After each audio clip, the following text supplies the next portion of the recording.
Hi everyone, I am Joyce Relunia and I am with Malana, and today we'll be discussing Chapter 10, Social Constructivism. So before discussing social constructivism, we will first discuss how social constructivism came about. This theory was one of the concepts scholars used in order to challenge other theories in international relations such as individualism, materialism, liberalism, and more. On to the next slide. The term constructivism was coined by Nicholas Oneff in his book The World of Our Making in order to demonstrate that the world is of our making, by theorizing that the social world is made or constructed by its actors. Constructivism then continued to emerge as a prominent IR theory by the end of the Cold War, as positivist theories such as liberalism and realism failed to predict the events at the end of the Cold War. This in turn made constructivism, as according to the book, the tailor-made for understanding the Cold War, a course of event in the international relations which had seemed to be quite an unthinkable for the scholars back then. On to the next slide, in which we will proceed to define constructivism. Constructivism theorizes that international relations is a social reality. It believes that ideas and beliefs are as powerful as material things, on the contrary to materialist and idealist beliefs. Constructivism believes that ideas and beliefs are as powerful as material things, as these things create identity and perception. Constructivism believes that actors are created and molded by their cultural environment. On to the next slide. Constructivism also believes that there is no reality, but rather there is a perception. Reality is subjective as it is made of shared beliefs and assumptions. This is due to difference in perception, which is rooted from the difference in language, values, culture, and history. These factors shape the perception of actors, which in turn affect how they behave in the international system. Realists and liberalists believe that states behave in condition of the anarchical structure of the international system. However, American political scientist Alexander Wendt begged to differ. During the end of the Cold War, Alexander Wendt developed an international relations theory titled Anarchy is What States Make of It, the Social Construction of Power Politics. Alexander Wendt pointed out that the structure of human association are determined primarily by shared ideas rather than material forces, and that the identities and interests of purposive actors are constructed by these shared ideas rather than given by nature. To get back on the topic of anarchy, he believes that the structure of anarchy is cultural or ideational rather than material, as he believes that anarchy is a system created by the actors of the international system. Constructivism believes that if states change their perception of anarchy, a dangerous and or self-help system, then their behavior and actions within the international system will likely change. And now, Malana is going to further discuss this topic. Constructivists. They examine how actors make their activities meaningful, and they are concerned with human consciousness and knowledge. Also, they believe that reality is subjective or means it can be changed, and it is constructed by the beliefs, ideas, and experiences of people. Next, we will talk about the insight of Max Weber towards the social constructivism. He says that we are cultural beings with the capacity and the will to take a deliberate attitude toward the world and to lend it significance. It means that individuals give significance and meaning to their actions, which is not from their beliefs but rather from their culture. While in rationalist presumption, constructivists viewed the culture as the one who gives meanings to the action of people, and sometimes they think these meanings are came from a hardened culture.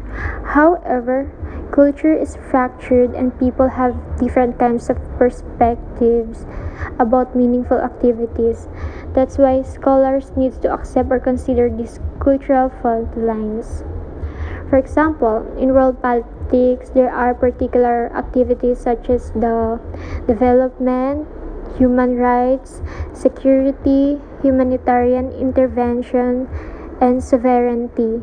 And these are the activities in world politics that can have number of interpretations, especially to the states and non-state actors because they viewed it differently.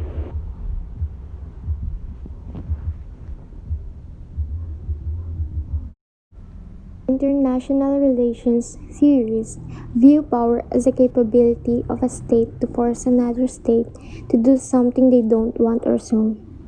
That's why when we hear the word power is that it is about the ability of a state to influence others. And we always think that if someone is powerful, they have the capabilities to control someone. Then their other view is that they are focused in having the material technologies, such as military firepower and economic statecraft, which they can use for some purposes, just like in war, and so this can make them more secure against the enemies. And now we will discuss the constructivism and global change part. The Peace of Westphalia. The Peace of Westphalia paved the way for sovereignty and the norm of non-interference.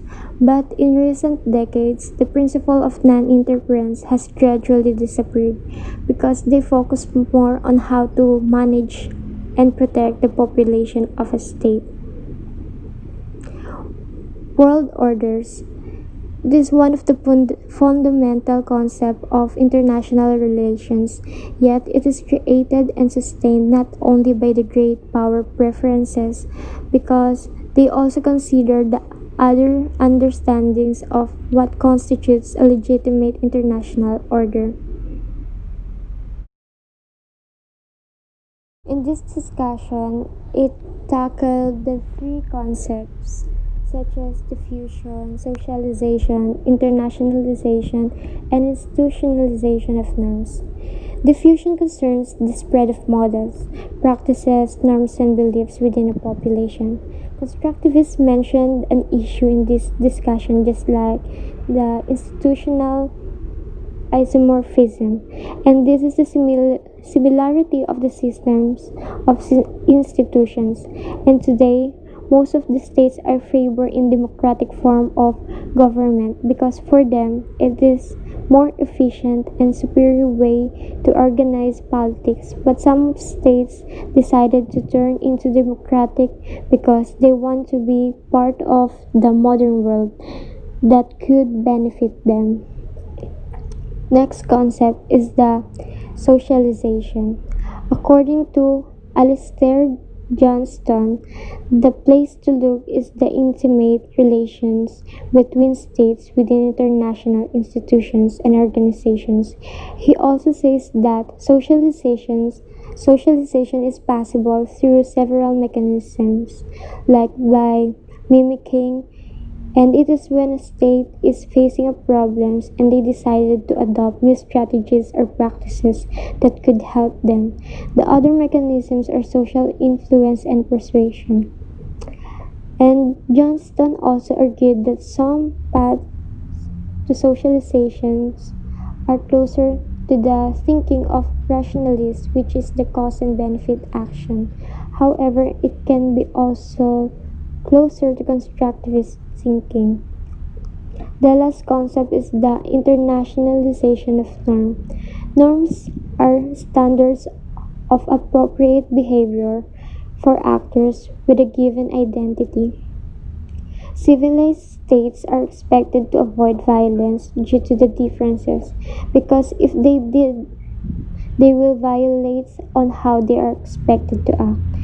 Therefore, internationalization of norms suggests that actors are accepting the standards of behavior because they are connected to a sense of self which is tied to international community. However, a central issue is the internationalization and institutionalization of norms, which is called now the life cycle of norms. The three stages of life cycle of norms are the norm emergence, norm cascade, and norm internalization.